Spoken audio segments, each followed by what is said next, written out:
Welcome back to the show. Making his international debut here at Tip TV, we've got Saf. He is a quantitative algo trader at Darwinex. Please bear with us. His interests, according to the curriculum vitae, centre across statistical machine learning, data analysis, algo, research and development. My interests are Crystal Palace Football Club. Saf, welcome to the show.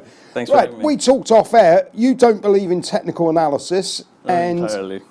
I was doing some research and I thought there was a few headlines that we could talk about. Sure. Obviously, the technical analysis versus fundamental analysis. The technicians would say that history repeats itself and people don't change. And they're saying it's a picture of supply and demand. That's one view. Mm-hmm. Technicals, on the other side, people suggest that there's zero scientific value. You can learn it in an hour. There's nothing complicated.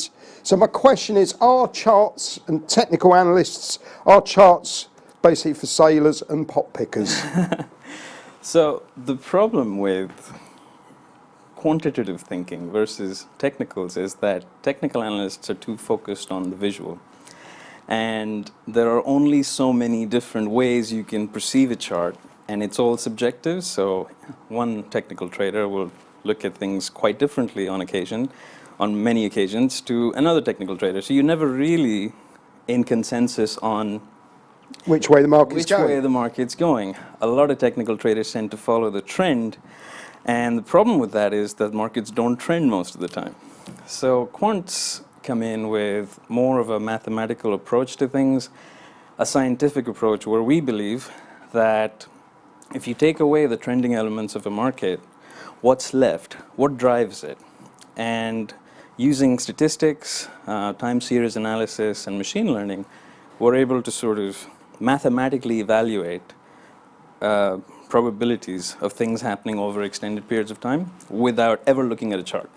So we crunch loads and loads of data and look at actual facts, whereas technical traders have a present view of the chart, a look-back window, as they may call it.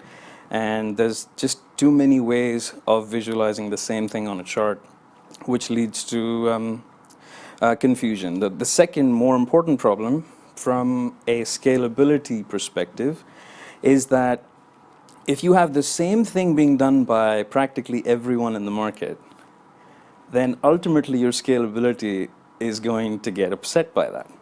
Meaning, you can't possibly compete with everyone else doing exactly the same thing and still profess to following supply and demand principles. You can't, because if everyone's doing the same thing, it's a self-fulfilling prophecy. So therefore, technical analysis, in my view, and in other quants' view, is that it's a great tool over longer periods of time to get a bearing on what the market's doing. Are we generally bullish? Are we generally bearish? But for the technical guys who come in on 5-minute time frames and 15-minute time frames, like it's next to impossible to be profitable long term using that logic. Okay, so a very simple question. We don't actually see any trading competitions with people doing the technicals versus the fundamentals.